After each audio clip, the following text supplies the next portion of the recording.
Yeah, well, here we go. Welcome, welcome, Ashley Marie. Thank you so much, Meg. Excited to be here. I'm so excited. It's so great. So I've known Liz for forever, and I mentioned to Aw. her because she, to me, is the couples guru. And I was like, what if you came on and I talked about the ADHD and you talked about the couples? And so we were kind of like approaching the day, and she was like, actually, I want to talk about reparenting. And I'm gonna meet you up with someone named Ashley Marie who actually knows what she's talking about. And of course, Liz would have been a spectacular subject Of matter course. expert on Because that she's as amazing. well. We love. But that, sorry, I like just jumped out right on in, but like that's how Yes. you came to be here. And I'm so grateful for that because I'm so excited to meet you. Oh, thank you so much. Well, I'm thrilled to be here. And yes, what you just mentioned, the intersection of couples and ADHD, that's my world. That's where I thrive. Yes. And I'm so grateful because I work with so many people. I work with individuals Mm-hmm. exclusively. Mm-hmm. And we do talk about that, talking about how, and we'll get into, of course, in a minute, but like Mm-hmm. how to not only navigate your own, but then how do you bring people into your change, your awareness, your new attempts at systems, asking for support, but not needing them to curate your experiences and becoming codependent or reliant. It's a very intentional and specific thing to navigate, whether or not one person has neurodivergence, whether or not both people have neurodivergence. My spouse and I, again, we'll get there, have very different neurodivergence. So Yeah. I'm really excited to dive into all of that. But first, I'd love to know about you. Like how did you get into couples? How did you get into ADHD? How did you get into therapy? All of that, as much as you want to share. Okay, so I'll try to take it one thing at a time, but I am an ADHDer, so I might ping around a I little. might So have I asked too appreciate many that you can. questions. That's one of my rules too, is like ask one thing, but here I am. I get it. I get it. Okay, so before I ever went to grad school, I really had a heart for what I now know is couples therapy.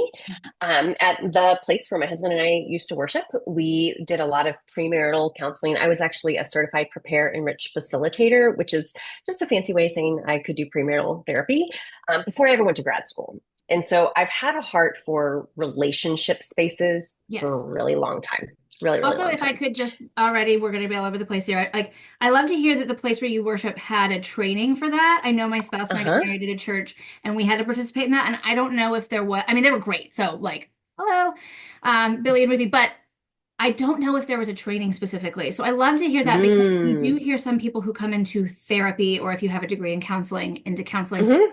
and they'll mention something about like, oh, my counselor at church, but it's not necessarily in some sort of training capacity. So I just wanted to say like, yay, your church. That's really cool that you have Yes. a training specific program for that.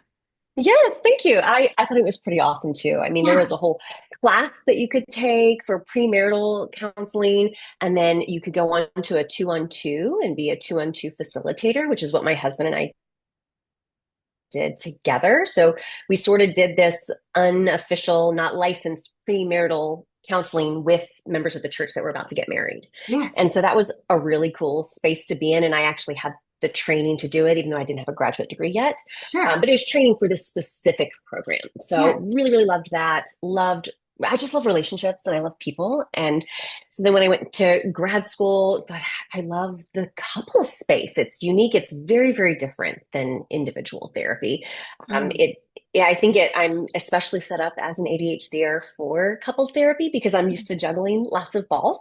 Mhm. And there's multiple people and multiple attachment systems and maybe even multiple trauma stories in the room at once. But I found that I thrived in that, and I really Mm. loved the couple space. I'm really fortunate that I have an amazing, amazing partner. My husband and I have a very secure relationship. And so I know firsthand the difference it makes when you have a securely attached partner. And Mm. even if you're not in a partnered relationship, if you're a single person, if you have secure relationships, Yeah. that is life changing. And so that's what brought me into the couple sector. Mm. And rewind a couple of years now, my son was diagnosed with ADHD. Hmm. And at the same time he was diagnosed with ADHD started showing up on my caseload like all the time. Hmm. And I'm Hmm. like, okay, I got to know more. I got to know more. I wanted to know more for my professional space, but also personally as a mom. I'm like, Hmm. how do I best support my son? And then the more I started learning about ADHD, I went, oh wait, that's me. All these checklists, these things sound really, really familiar. And it's becoming really common, Meg, that more and more women in their 30s and 40s are being diagnosed when their kids are being diagnosed Hmm. because women in society learn so many coping mechanisms and masking. And I'm a firstborn, oldest daughter, so I kept a lot of things in check, You've seen and those memes of like, to all the firstborn daughters out there, has that anxiety disorder going? yes. Yes, yes. Or the ones that is like, if you did all honors classes and you were the That president of every organization, how's your undiagnosed ADHD going? And I was like, oh, I feel that seen. as well. And it's so fascinating. You're right. It's so prevalent. Yes. And so when I started realizing, oh, that's actually me too, a lot of things started clicking. And I went, oh, this makes sense. That's why I had four different majors and five different minors when I was in my undergraduate college. 7, 7. Hello. Man, actually, Mary, are we new best Oh, friends? Call me I every five think minutes. so. I think so. Yes, I think so. I think so. Yeah. And when I started looking at like rewinding the last like maybe 20 years of my life and going, wow, I was a really impulsive 20 something year old, but now it makes sense, Uh-huh. and even when I discovered the term time blindness, I remember telling my husband, so I also am a yoga instructor and I Oh, taught in studios for about 7.5 years. And way back in, oh gosh, I think it was 2011, 2012, I went through the yoga academy and we had sort of a script for one class that the studio taught. And you were supposed to measure time. Like you had to do 1 minute on this side, 1 minute on this side, and they get really upset if you didn't keep it balanced. Well, Meg, that was so hard for me. And I used to tell my husband, I've just never been able to judge time and distance. And so I would find coping mechanisms. Like I would set a timer on my watch. I had one of those Fitbits at the time, and I would just set it for a minute and I would just tap it as I'm teaching. But ever since I was about 5 years old, I've never been without a watch. I literally sleep in my Apple Watch. oh, And I wow. realize it's because I have always been very time blind, yet I was taught from an early age. I had coaches and parents who were like, hey, to be early is to be on time is to be late. And so this anxiety for me about I have to be on time. And so I always wear a watch. So we Yes. developed these coping mechanisms, but hearing that, oh, time blindness is a thing with my brain. I'm not just a failure and not able to judge things was Yes. Or so validating. disrespectful, or So and like validating. I have the book, and people who listen to the show probably at this point are like, yes, Meg, we know, but I have to bring it up to him. I have the book, and of course, we don't say crazy because it's an ableist term, but it is on the title of the book. You mean I'm not lazy, stupid, or Yeah. crazy? And my mom had that in the Yes. 90s, and I got the updated edition now. And that's part of that Hmm. self-talk that goes with it, or that because we think Hmm. differently. I'm obviously so disrespectful, I can't show up on time to things. Right. I'm a terrible yoga teacher because I can't keep track of how long we were in this pose or this section of the class. And it's like, it's none of that. Exactly. Exactly. So for me, getting the diagnosis was incredibly validating and Mm, so helpful. And I'm really, really grateful for that. And mm, then, of course, way back when I first started studying this, I was like, well, I got to go get more training because mm. I feel like my work as a therapist is a real sacred privilege. I imagine you probably feel the same way. Like these are Absolutely. people's lives that we're dealing Yes. with. And so Yes. I'm never going to go in blind. Like if there's something I don't know, I'm quick to go, well, I got to go find out what I need to Oh, know. I love to say I don't know, like when appropriate, if I know the answer, of course. But because Right. I never want anybody to think that I think that I'm perfect. That like I had a client once, but Exactly. I just needed to be perfect for you. And I was like, I'm just gonna take a quick second with you. Do you think Oh. that I think I'm perfect? Well, no. And I was like, okay. Hmm. And let's talk more about how you thought that, and we've been together for years and we had a Oh. beautiful relationship, but there was something going on. And I was just like, that's no, no, no, no, no, no, no, no, no, no. I am here. We are all learning and trying and growing. And yes, very much yes. Yes. Yes. Oh, so important. And doesn't it just break your heart when you hear people say that? It does. Oh, I feel Truly. so heartbroken when someone thinks that they have to be perfect for me. Because I'm like, I am so Mhm. imperfect in so many ways. And yet that drive towards perfectionism, I think, is what drives me to go, okay, if I don't know this, I got to go find out. Right. Yeah. And so I searched high and far and wide until I found incredible trainings. In fact, I virtually went all the way to Switzerland. So found an expert in the field in ADHD for couples that's in Switzerland. And so I did a really long training with her in Switzerland, which was amazing. Alexine Thompson, I believe is Amazing. her last name. Okay. She's so incredible. And so learned so much. And then, of course, that hyper focus. I think I read 15, 20 books on ADHD and all the podcasts and all the articles. And yeah, that's what brought me here and how I got to this place now. That's so exciting. And Switzerland too. My God. And that was the French part or the German part of Switzerland? Ooh, I think it was German because they Okay. did mention multilingual, but I could be wrong on that. Yes. That's cool. And that's great. I mean, of course, many people in Europe speak English, so it's good to be able to Yes, take trainings yes. over that. That's very, very cool. But that's honestly, that was my journey as well. I decided to do Hmm. perinatal. I had my own fertility issues. I was excited to do private practice. I wanted to get that niche because obviously that's they tell you to get your clients in the Yes. door is that way. And I was like, perinatal, that's going to be my thing. I want to be the person that I needed when I was going through it. As you mentioned, like the Hmm. privilege that we have to be able to be here for people. And I wanted to come alongside people and do that.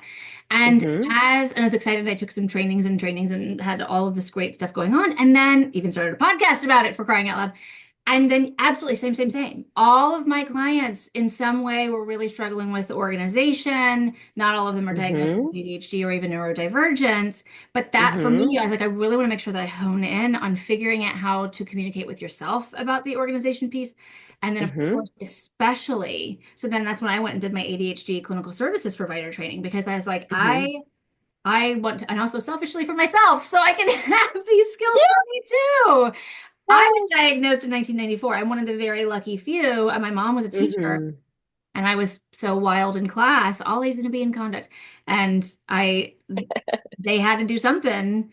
But I am definitely an exception. I'm one of few, like you said, especially female people were you had to mask, you had to cope, you had to figure it out, you had the high achieving. If I'm perfection, then you can't come for me and argue with Hmm. me that I'm doing anything wrong because I'm perfect. And so Yes. these things Yeah. just are not serving us anymore. And that was my evolution as well.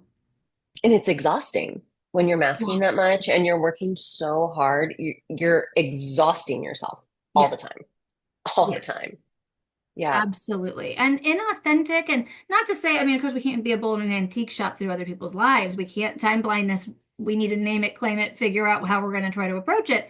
But also, Hmm. where are the other places that you could unclench? Where are the other places where you can be Hmm. intentional about saying, like, this is who I am as a person and there's nothing wrong with it? But again, it comes back to that Hmm. self-talk of lazy and stupid in some way, Hmm. which of course my son does. We Absolutely. don't say stupid, but even still, I'll say that one. Yes, yes, but so true. And I found that since getting my own diagnosis, I've very intentionally unmasked in the spheres that are appropriate and where I feel safe. And I'm not so exhausted all the time, Meg, which is a huge, huge. Like, I oh, now I know. actually have more space to do more things because I'm not exhausted from what I was doing. Absolutely. I Huge. hope everyone is hearing that. Maybe hit back 30 and listen to it again. Like Hmm. when Yep. you unmask, you feel less Hmm. exhausted because you're not keeping up all these appearances and you're being your most authentic self and taking it Hmm. day by day. Absolutely. Yeah. So I love this in the sense of the couple for so many reasons again. So like I work with individuals and so for me when I'm talking to them it's how can you try to articulate and express this in a meaningful way that doesn't feel like an excuse but also Hmm. gets you to be met with empathy and Hmm. support. Hmm. How do you approach that when they've come in together, whether it's I guess gosh, I've got so many questions I don't even really know. Like how do you do it when neither one of them knew and you're starting to recognize one of them does, or they both do, Yeah. or one of them already knew coming in? Like Hmm.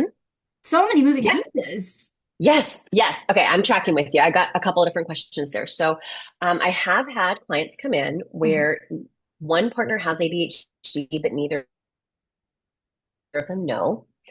And I'll start seeing the patterns and noticing things. And I'll start asking some sort of assessment questions. And eventually I'll get to the place where I'm like, I thought about being assessed for ADHD. I've got some referrals here, some names of psychiatrists that I can send you to get a full-blown assessment. And so far I'm 100 for 100. I've never said, I think you have ADHD and been wrong. And it's so important though. And I found that you have to name it. And the model that I work from is called emotionally focused therapy. It was created by Dr. Sue Johnson. She passed last year, but she was, Oh. man, such a giant in the field. We love her so much. So everything I have, I owe to her for sure. But it's a very non-pathologizing model, and ADHD is the exception. And the reason for that is if we don't name it, if we don't call it out and say, hey, get this diagnosis, then things that are actually symptoms of ADHD come off as intentions that can feel almost cruel, right? And Yes. so if, in the beginning of your relationship, and this is if we've got a neurotypical and an ADHD or partner relationship, okay? And I'm talking about a closed relationship, not like polyamorous here, and just Oh, two sure, sure, people. sure. Yes. And if the ADHDer in the beginning of the relationship was probably hyper focused on the relationship, like super doting and super attentive, but that's because it was new, right? And like the ADHD trifecta is something that's new and novel, of great personal interest, a big challenge, or a deadline, right? Those are the things that really get you in hyper focus. And so in the beginning of your relationship, say your ADHD partner was so focused on you and so attentive and made you feel so special and so important. And then 10 years later, you've been married for a little while, maybe you've had a couple kids, you feel like you just can't get your ADHD partner's attention. You're going, do I not matter to you anymore? And that is not the case at all. It's just the brain has shifted. It's no longer new and novel. And so it is important in a couple relationship where one partner has ADHD to nurture the bond in ways that are stimulating. That really does matter. And even things like if you have more the inattentive type, you might forget something, your partner's asked you to do something, you have every intention of doing it, and it just like falls out of your brain. Yes. And you can't help it. But then the neurotypical partner's going, what the F? Like, are you not listening to me? Do I not matter to you? Pick And up if your you, own weight.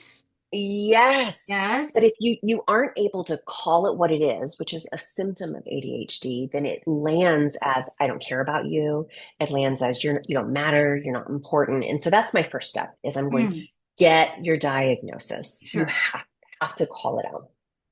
Next thing I'll talk to couples with when it's one ADHD or one that's neurotypical is, okay, my neurotypical partner, we got to get you some psychoeducation, right? Because if you try to make your partner neurotypical, it's going to go poorly for both of you. It's going to make your ADHD partner feel shame and probably spiral, maybe withdraw or totally shut down. And you're going to be frustrated. You're going to be tearing your hair out going, why can't you get this? It's not going to work, right? So we got to give some psychoeducation. Make sure that that partner understands what ADHD is, what some of the symptoms even look like, but also help that partner to manage his or her anger, to make sure that they offer a little grace, understand that the ADHD partner is not going to do things exactly the way you would do things. It doesn't make it better. It's just different, right? But then for my ADHD partner, I talk with him about how, hey, but you have to manage your ADHD, right? Yes. Your partner can't take your medicine for you. Yes. And I know that's a personal choice to take medicine or not take medicine. Sure. I'm an advocate for medicine because I think it helps. It makes a big difference. And especially if that is an option on the table and the ADHDer chooses not to take medicine, that could land on the neurotypical partner as you're not willing to try something. And so that's a dynamic we have to look at. But I'll tell the ADHDer, hey, you have to manage it. You have to get some coping skills.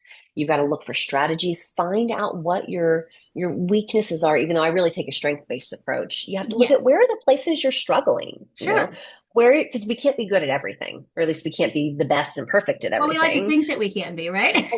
I know. Even as I say you can't be perfect at everything, like in my mind, I'm like, but I really try to, if I'm honest. We die a little bit inside when we say that out loud. It's like, do I believe that? But the answer, we do believe that. It's just hard to. It's hard to accept. Yeah. Yes, it is. And if you can learn to accept that you can't be perfect or the best at everything, then you find the places where you struggle and you get some good coping mechanisms, get some good strategies to help support you in that. Maybe that's an area where you need to ask for extra help. Ask for a friend or a partner or some kind of loved one to give you gentle reminders in a Mhm. way that's not going to come off as shaming or blaming or Mhm. critical. And so Mhm. there really is these two responsibilities here where the neurotypical partner has to get that education. They have to become a little more understanding and have to know, hey, you can't make your partner like you. And then the ADHDer has to know, hey, it is your responsibility to manage your ADHD. You Mhm. know, this can be a superpower when you learn to Yes. harness it. It's such a Yes. gift. Like, let's Yes. look for the ways we can harness it so Yes. that your relationship is so exciting and so much fun. And not only do you want to be with your partner wants to be with you. Hmm. Absolutely. I love the touching on the novelty piece because it is one of the diagnostic criteria.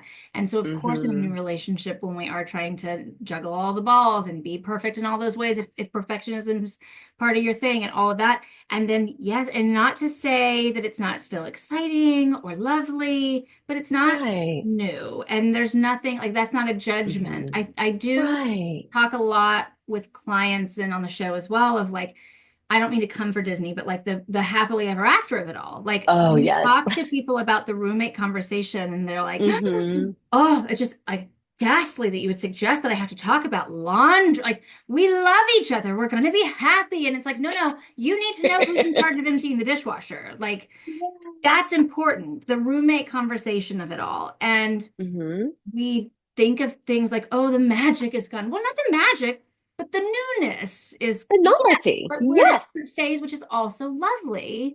And the magic Mm-hmm. is still there. It is just the newness. And I think it's again so important. I love what you're saying. I want to come back and repeat what you're saying about like not being so focused on a diagnosis. It's very Mm-hmm. strength-based, all of that.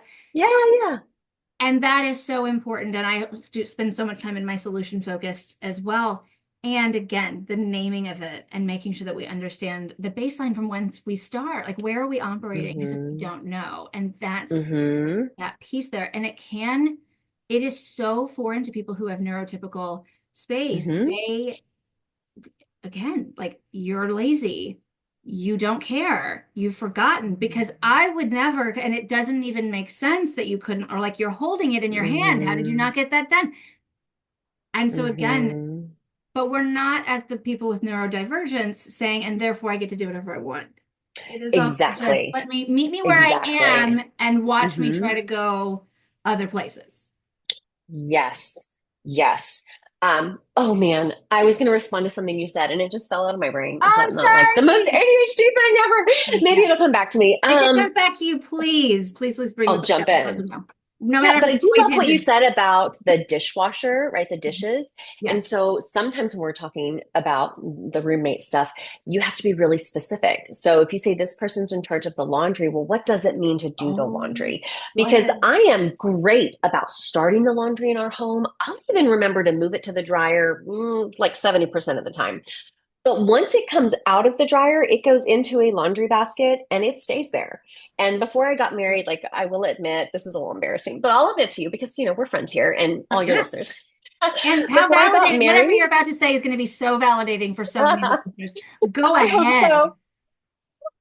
So before I got married, I think I pretty much like 98% of the time did live out of a laundry basket. Like I'd wash my clothes and I'd have clean clothes in the laundry basket.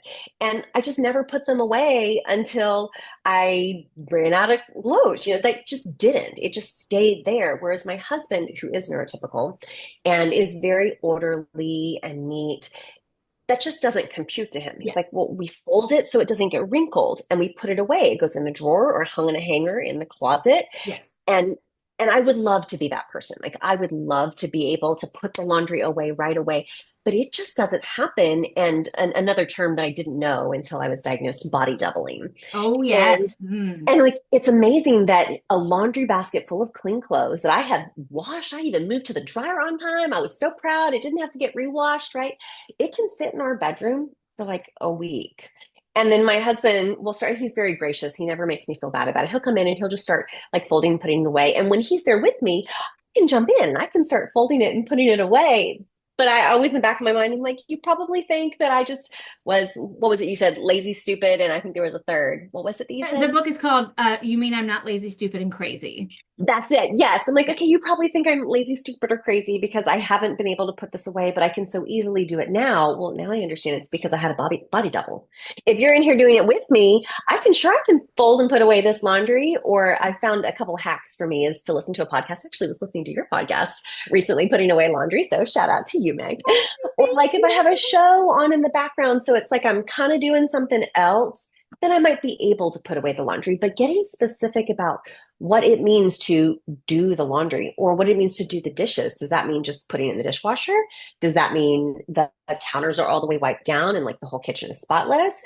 Does that include sweeping the floor? Getting really specific about what these things mean is Yes. so important because if Yes. you don't, there are assumptions that are made often on both sides. And when you have two brains that are wired very differently, as a neurotypical and an ADHDers are, then signals get crossed Mhm. and then feelings get hurt and really unintentional messages get communicated that Yes. is just really heartbreaking when you see a couple where they really want to get close, they want to connect, but this negative cycle takes over and it twists their good intentions and it just lands like really mean stuff. And it's so heartbreaking. For sure. Okay, I have made notes because I have 8 things that I want to talk. Well, actually, it's just 5, but I did make notes. So Love I'm gonna go jump on my soapbox for a minute, going back to the laundry conversation. But I also want to talk Let's about. do it. I want to get more into body doubling because I know some people are like, "What are you Yes. talking about?" We're gonna do it. I Yes. want to talk about mind reading and assumptions, and then how Yep. granular things are. But I want to get on my Let's soapbox do it. just a Do moment. it. I actually have clients where, so we consistently shove everybody, we've come up with this amalgam of a neurotypical human and what that looks Hmm. like, and we've shoved them into kindergarten classes through 12th grade. And it's basically, Hmm. and I think outdoor education is amazing, Montessori education is amazing, but that's not Hmm. accessible to me. I have a public school right here, and that's where my Hmm. kids go. And that's Yeah. great, but God bless, he's got a 504 until those are no longer legal in the state, but for now at least. And I I have a client who has space, obviously no identifying information, but in her laundry room. And she's like, I Hmm. just can't get it from the laundry room. And I was like, so what if you just left, like, what if you cleaned off a shelf and put your laundry in the laundry room? But not you and me, we have a world where the Hmm. proper thing to do is to iron and starch Yes. and Oh fold my gosh, yes. and fold and put in and you need your socks and you need your underwear and look, if that works for you, baby, go do it. I have no Yeah. tips for you. Go follow No the shade. Yes. neurotypical amalgam of what we were meant to do. And Hmm. when you're married, I want to hold space too, Ashley Marie, because now when you're married, you don't just get to live out of a laundry basket, especially if you're Right. the person who likes things just so. But also, but I just want to hold space for those of you who are out there listening, like, yes, that is what we do. That's what we do. We put it away and we have to. And I can't, and I'm losing, and I'm terrible, and all of this stuff. If Hmm. that's not what works for you, and your house is not like physically dirty, like you're worried about bugs and infestations because of something Right. actually unclean, if you're living out of your laundry basket, but there's intention behind it, like make that system make Hmm. sense for you. You don't need to take it into the Yeah. closet, into the primary bedroom. You can leave it in the laundry room.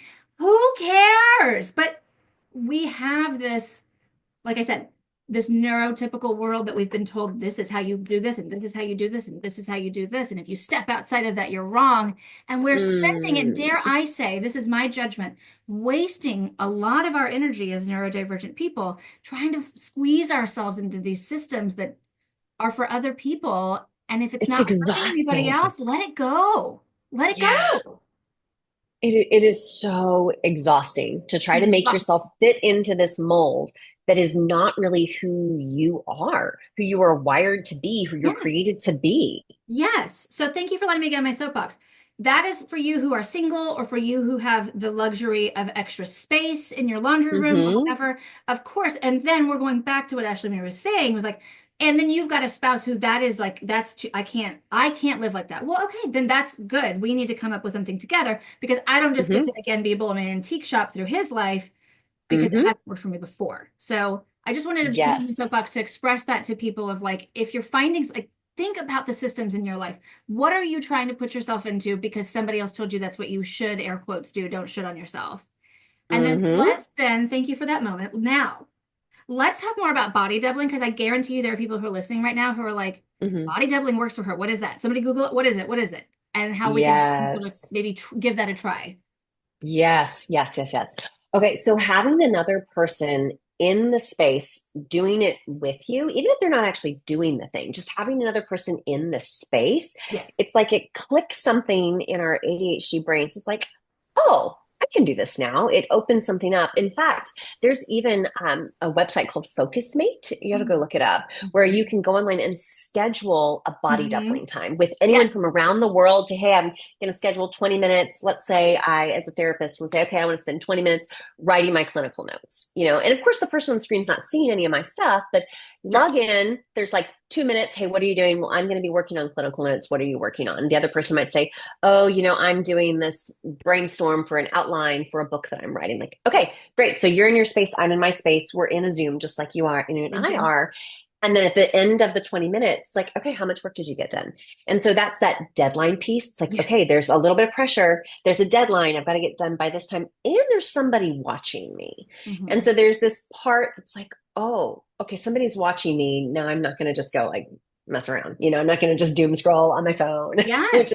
oh, that's just my main weakness. I wish I could not doom scroll, but I do. I get sucked in. Yes.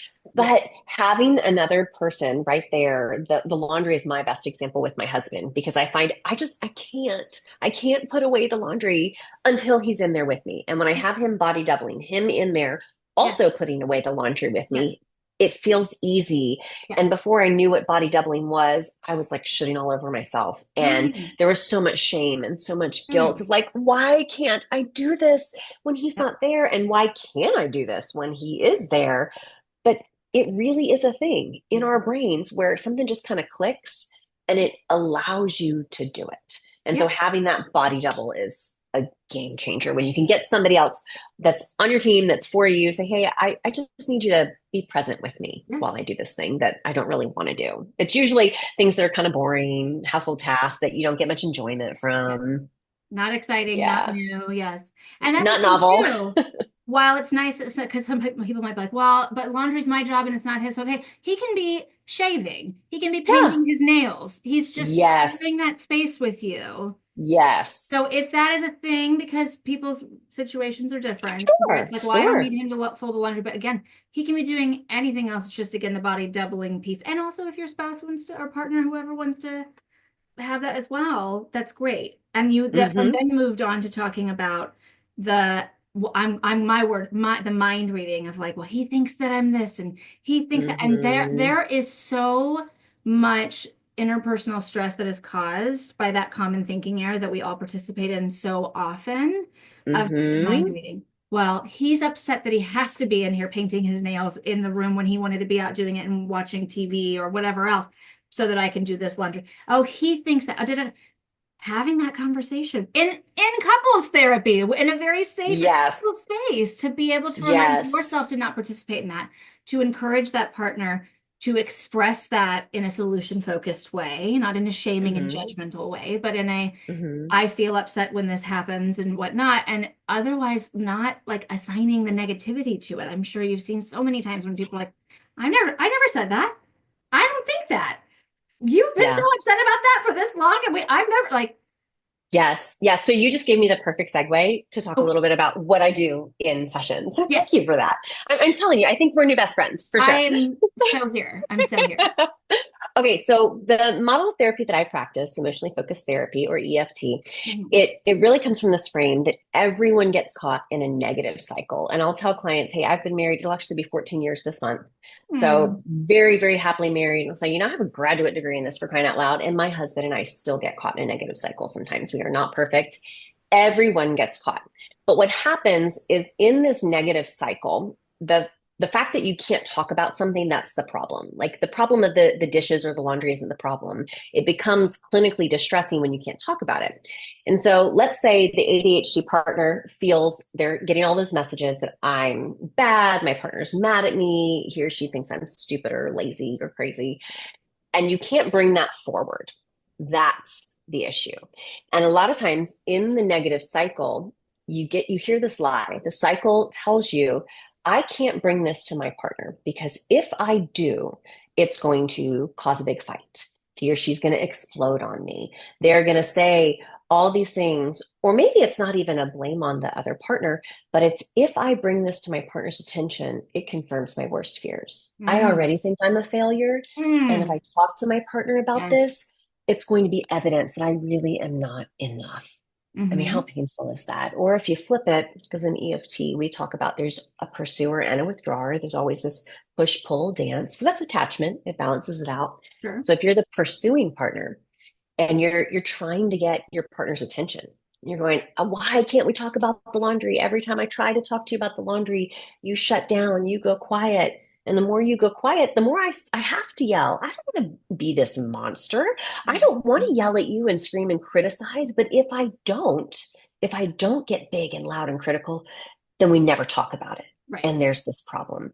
And so I work to really track this negative cycle because it Mm. becomes the more you pull away, the more I have to pursue. And the more you pursue, the more I have to pull away.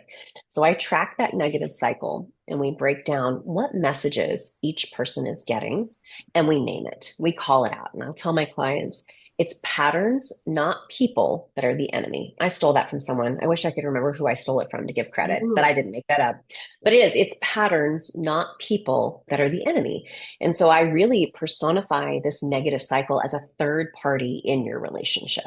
And go, I want you to team up together and do battle against this cycle. Get pissed off together that this cycle is telling you these lies and hurting your intimacy and driving a wedge between this closeness and connection that you so badly desire.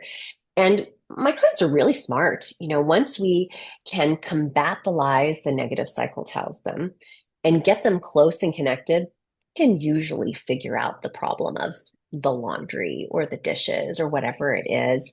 And then when neurodivergence is a play, of course, we've got to get that extra psychoeducation piece and the things that I've already talked about. Mhm. But that negative cycle can take over any relationship if you're not Mm. really watching for it. That sounds like a lot of what we're talking about today is an overarching thing or underlying thing, amazing, Yeah. of of the like recognizing the intention, taking a step Mm-hmm. back, thinking about it. It's so easy. I Mm-hmm. was just talking about this with my therapist this morning, actually, of like there's some Hmm. things in the day that I know make things better for me. Like I have a stretchy band over here hanging from my door, and if I do my little shoulder stretches, it actually does help. And this morning I woke up at like 4 o'clock in the morning, which is a good sign because that meant I was sleeping well for a long time, but because I'd been lying on my shoulder for too long. So like, but I know it Hmm. helps, but I don't think about it. So I've got myself a little new Yeah. thing that I'm trying to like visually remind myself. And if we're not thinking about things, it's so easy to get through the days with work, Mm-hmm. kids or not, family, interpersonal things. If we're taking a moment to step back and evaluate or to Mm-hmm. sit in that or to consider those things and having that intention, Mm-hmm. it can be so helpful asking Mm-hmm. questions either of ourselves or of the interpersonal dynamic. Mm-hmm. But that really does feel like some of the underlying parts of all of these conversations that you're having.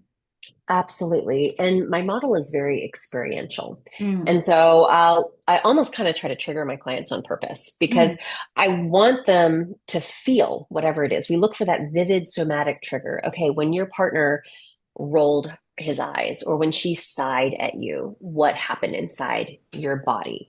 And so we look for what's happening in their body. Okay, your stomach was clenching. Well, what mhm, meaning are you making of that? Right. And then you have a protective move because everybody, unless you're a psychopath, we have longings and protections, right? They're both there, but the higher one is, the lower the other is. And so when your protections are really high, your longing for your partner can't show through. And so we all have these protective moves. And for a couple, it might be one person is withdrawing, they're shutting down, they're getting quiet because if I speak up, I'll say the wrong thing. Or it might be pursuing, I've got to get loud and critical because if I don't, we'll never talk about this. right. And so you have these protective moves and then go, okay, so that's your protection. We've talked about the pain, but then how is it landing on your partner, Mm, right? We talk about those three P's, and I got that from one of the trainers I follow, Dr. Ryan Reyna, and also Dr. James Hawkins. They talk a lot about the three P's: your pain, your protection, and the partner impact. And so a lot of times, especially us ADHDers, when our brains move so fast, we might not even realize we're doing it. And so Mm, I work to really slow things down. I want you to mm, experience it here and now, feel it in your body, mm, right? See what's happening. And everybody has very good reasons for doing what they do. And so I'm big on like validating the function of your mm. protective move. And so I can validate the function of your protective move, why you did something that you did, but still, how is that landing on your partner? And can you see how, even though you had great intentions here, that's actually hurting your partner and coming in between this us that we're trying to strengthen? And Yes. that can be a real game changer when clients start to see their individual protective moves and go, oh, that's what I'm doing. And eventually, after time, they'll start to get caught in the cycle again and go, oh, sorry, Ashley Marie, I caught myself doing it again. Then turn to the partner. I just started to blame you, didn't I? I was Uh-huh. just starting to get critical. And it's like, Uh-huh. ah, yes, you caught yourself. Let's slow down. What was happening? And it's body in, body out. So we Yes. look for those body markers, and I'll set up what we call an EFT enactments, where basically I set them up to share something deeper, new, vulnerable with the other partner. Yes. And if the receiving partner can catch it and can respond to the pain of the person that shared, then that's when real change happens, right? Mm. When you have that pain that's responded to. And so I'll usually check in with the body again. So if in the beginning the one partner says, oh, this knot in my stomach comes up, and they end up sharing that I'm just so scared to even bring up the laundry, because if I tell you that my worst fears are confirmed, that I'm a failure Yes. and you might just leave me. And Yes. then the other partner responds with, oh my gosh, even if you don't do it perfectly, I still choose you, that beautiful response. Then I'll go back to the first partner and go, how's that stomach? You still feel that knot? And when they're like, oh my gosh, the knot's gone, I go, look what you just did. You Mm. two did this Yes. because you shared vulnerably and because you showed up. That second partner maybe put their hand on the first partner's shoulder, or they reached for them. Go, look what you did. Your hand offering that comfort. You enabled your partner's knot in their stomach to disappear. Yes. And it's so exciting. It's amazing. I love that too, sharing vulnerably and showing up.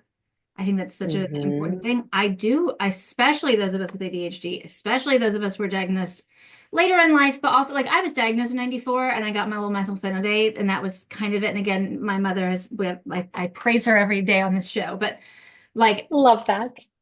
there is no, as much as I also take medication and I espouse the virtues because I am able to pass the EKG and I can afford it and I have a doctor who can prescribe. Like there are a lot of reasons why people don't, but there's no magic pill. And so even for me in fourth grade, Right. I did have it. I didn't have some of these other things that I was able to Mm-hmm. do. And so now we're recognizing, for me, the masking that I did, the honors, the captain, the needing to do and achieve and achieve and achieve. Because if I can be the top of this thing, then you all can't tell me that I suck, even though I suck at paying attention and not being loud. Yes. And so it's so hard for people to share vulnerability because you have to Yes. be perfect as a Yes. person with neurodivergence. You think that, yeah. Exactly. That is You think that. internalized. That is Yes. my core belief, which is also why Mm-hmm. individual therapy is amazing too, so you can spend some more time unpacking that as Yes. well.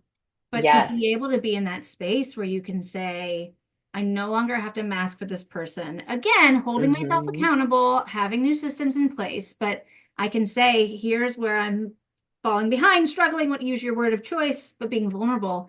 But that's a hard thing for Yes. people when you've been masking for 10, 20, 30, 40 Yes. years. Yes. And we say that there are four pillars here. Mm, There's psychoeducation, that's mhm, absolutely necessary. There's coaching, that's the getting the skills that we talked about.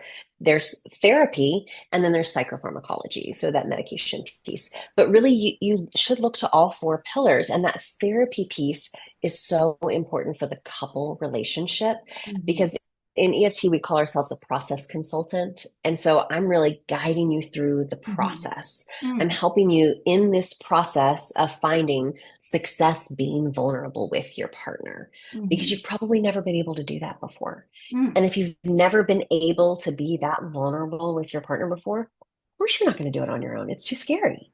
You have So so scary. many good reasons why you can't and haven't been able to do it before. But when you have somebody else, I like to say I metaphorically hold my clients' hands. They Yes. don't have to do it alone, Uh-huh. right? And so I'll walk them up to that edge, right? That edge of their window of tolerance, the edge of their comfort zone. And Yeah. actually, I was listening to a book yesterday. I think it was called The Radical Guide for Women with ADHD. And it said, life begins at the edge of your comfort zone. And I was Mhm. like, yeah, that's true. Life begins at the edge of your comfort zone. And that's a little bit like what I do as a couples therapist, particularly for couples where one or both partners has ADHD. It's like, Yeah. hey, let me walk with you to the edge of your comfort zone. And the Mhm. next time we might take it a little bit farther. And the Yes. next time a little bit farther, Yes. because the edge of your comfort zone starts to expand and expand until you and your partner, you don't need me anymore because you can do this at home. Yes. Yes, but it's not something that we learn in school. It's not something that's necessarily Mm-mm. innate.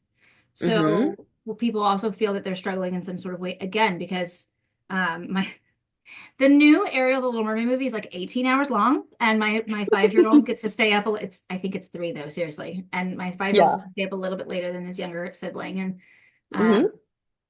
and so but like I that just came to me like the Ariel and Eric of it all of like at least in this movie they're showing a little more interpersonal play instead of just like oh my gosh I love you, oh my gosh I love you too, even though I can't speak, it's amazing, and like let's kiss, Right. and then we wave off and everybody's happy, and of course like nobody wants to watch that movie, but we do feel like a failure. And again, I'm sorry I keep coming for Disney. Yes. I also come for Pinterest a lot when I talk about mom guilt, which is not a real thing. Yes. Yes. um Yes. but that feels like a failure. And it's like, no, where were you supposed to learn that? Switzerland? Right. Like you didn't learn? Like you need someone who Right. went to Switzerland or took these advanced trainings to be able to have articulation of that or to read some of these books, whatever way you're able to consume it in this podcast, even. Like, wouldn't it be great? I know for a Mhm. fact my spouse listens to this. I'm so excited. Honestly, sitting here talking to you, I'm like, I can't wait until he listens to this. And then we can have newer conversations based on some of these discussions. And I, Yes. again, like you said, I have a master's degree. I have an ADHD CCSP. Like, I Yes. still We can still screw learn. it up. Yeah, Yes. there's so much we don't know. And if you can take away that self-blame and shame piece, Mhm. it can help us to start moving closer to the edge of our comfort zone, which I love. I love what was it? Yes.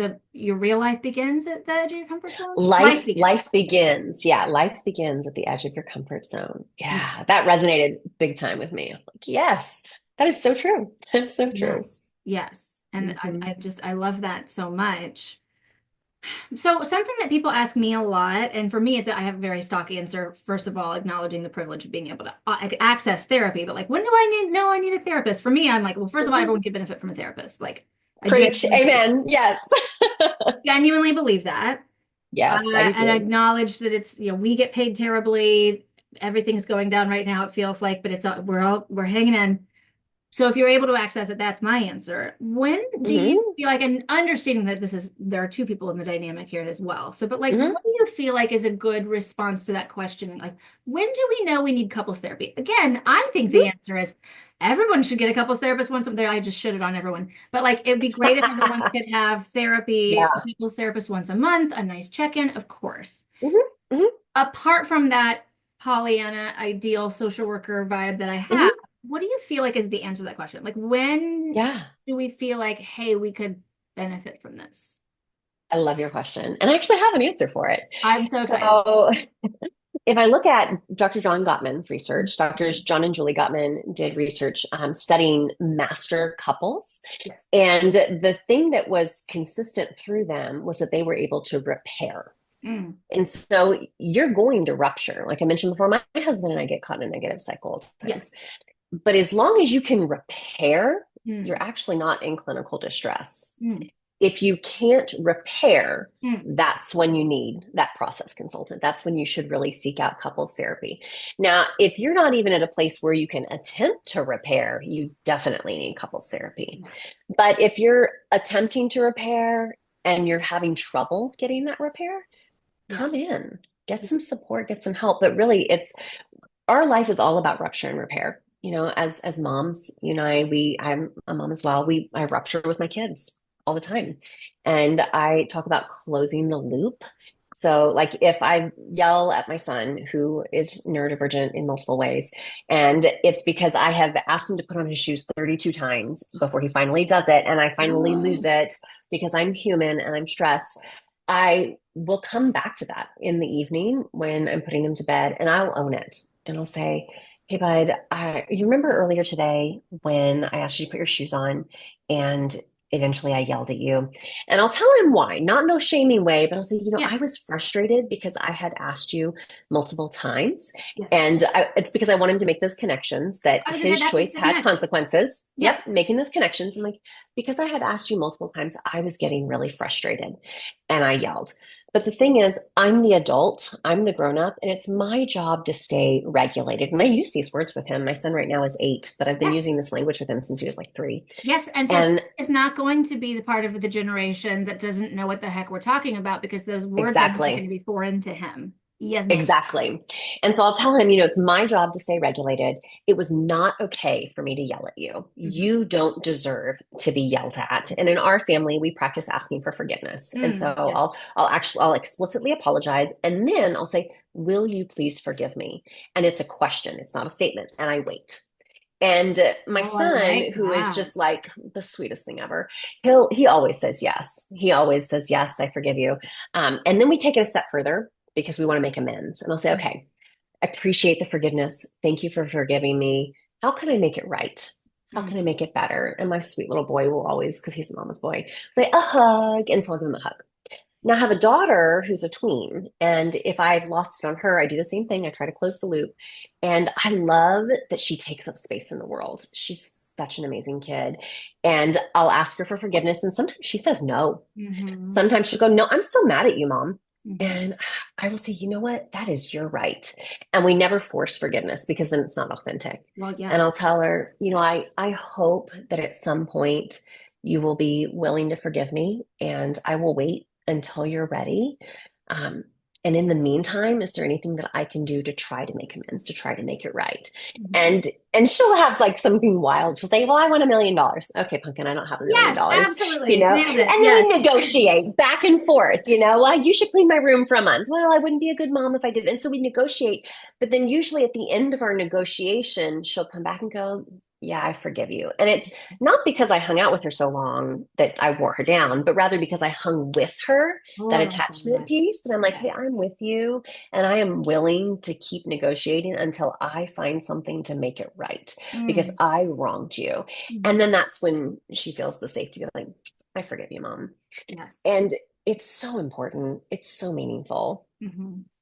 I That's been another undercurrent of the discussion is the attachment piece and like the privilege of Hmm. that as well because I I I have clients, I have friends who are in relationships that don't have as secure of attachment and so that vulnerability is a very difficult place to find for yourself because it's been thrown in your face before or it's been used Hmm. against you or what a myriad of examples and so finding the way to be intentional about holding that space for each other and Hmm.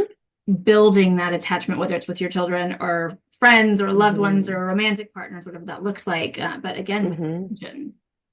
Well, and I'm sure you've heard the statistic, and correct me if I get it a little wrong because I'm not great with numbers, but I remember reading that an ADHDer hears 20,000 negative complaints or criticisms more than a neurotypical by the age 5. Is it 5? I think it's 5. That it's 20,000 more criticisms or negative comments than a neurotypical peer Mm-hmm. by, I think, age 5. And That's so if you've grown up in that, like hearing all these negative comments, or it might not even be explicit comments, it might be the implicit body language, the sighs, the frustration, the exasperation that even the best yes, moms sometimes show, right? yes. And then the ADHDer internalizes that. And it's like, I must be bad. Uh-huh. Yes.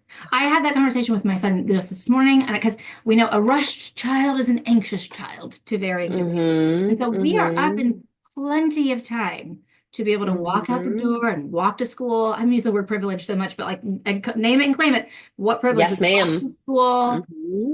And I this morning I was like, buddy, we have so much time for you to not feel rushed. And now I'm go brush your teeth, go brush your teeth, go brush your teeth. Go.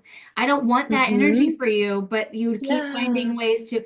And so that's actually in my son's 504 is, and again, I want to be Hmm. so clear. First of all, his teacher does the Lord's work and she's amazing. And even if Yes. 504s go away, I mean, she's kindergarten, so he won't have her next year, unfortunately, but like she would uphold it one way or the other. But his therapist, Hmm. his play therapist, has that in his 504 that the goal is to have a 3-to-1 ratio of compliments to complaints or redirections. Now, again, his teacher is not saying like, nice shirt, nice shoes, nice haircut, go sit down. Like, but trying to get the energy of that, trying to understand that you are going to be calling him out more for redirectable behavior than you are his peers and how that impacts him is so helpful to be able to articulate that. And again, I can't be explicit enough that it's not literally, I can't say anything until I compliment him. But again, just trying to make sure Hmm. we're all understanding that. And it's so easy as parents.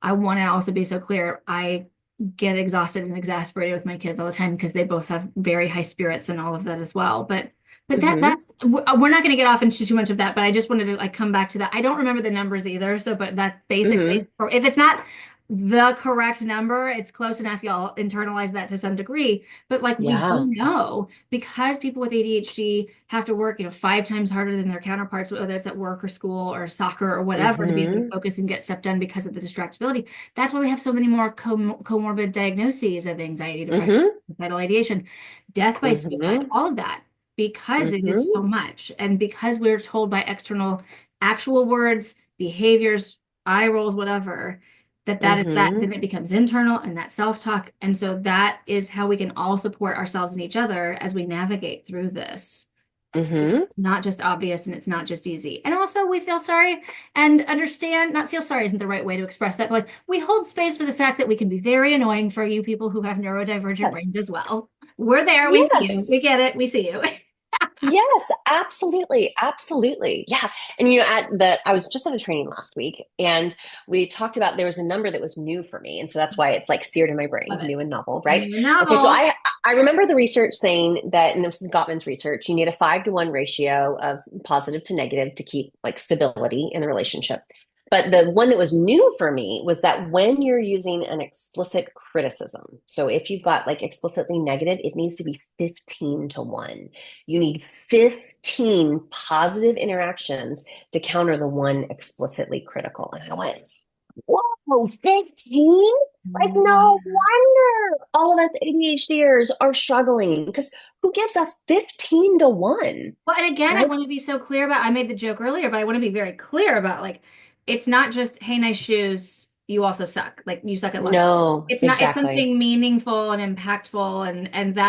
And again, I hold space for the person who's, I got to come up with 15 ways to, Hmm. I got to build up my chit before I can express something that's Hmm. frustrating me so that I don't frustrate Yeah. them, but then I'm bending over backward and I'm not being authentic to myself. It's very hard to navigate, which is why we have Yeah. this Well, therapist. I don't think he would ever say this, but I will own that it is hard to be my partner. Like Yes, my husband sure. has a hard job Yes. because I get like super passionate and super interested and super excited about something. And then like a couple months later, I'm super passionate and super excited and super interested in something else. And he's like, well, what about that other thing? It is I hard to don't be get my it. Yeah. partner. It was probably hard to be my parents for my parents. Mhm. It's probably hard for my kids to be my child or my children. And so I get that, Mhm. but I just like everybody else that's listening to this, I deserve to have those relationships. And Yes. you deserve to have those safe relationships. And Yes. I want that for everybody that walks through my door, or even people that don't come see me. I want that for everyone to have those safe and secure relationships, those bonds where when you rupture, not if, because you're not perfect, when you rupture, you Yes. can repair in Yeah. safety, in comfort, That's in security. and It's that's game honestly that's changer, life changing. absolutely. And that's why I do the show because if not everyone does have accessible health, mental health, couples therapy, all of the things, but they can hear this Hmm. conversation and they can think about that. And maybe it does kind of tip the scales toward, hey, I do actually have, I could check my insurance and see if I have services. Then yeah, use Hmm. this as that motivation and that sign of like, yes, you deserve it too. And again, but Hmm. just trying to be able to learn some of these things that are just, they're not taught to us in school and they're not Mm-mm. inherent in interpersonal communication, and they're certainly not inherent in the way that we talk to ourselves as people with neurodivergence. Yes, I love what you're saying because it's not your fault that you don't know what you don't know. Yes. It's not. It's not your fault because no one ever taught you this. In elementary school, my kids are both in elementary school. They're starting to do SEL, social emotional learning Mhm. lessons, which makes my heart so happy. But Yeah. when I was a kid, we didn't have any of that. No. You know, It was shut you know, up and sit down to yes, various degrees. Yes. don't speak until spoken to, Yes. Yes. And our kids need that. They need that social emotional learning to be explicitly taught. And it's not their fault if they didn't get it. And we as adults that didn't grow up with it, it's not our fault that we didn't get it.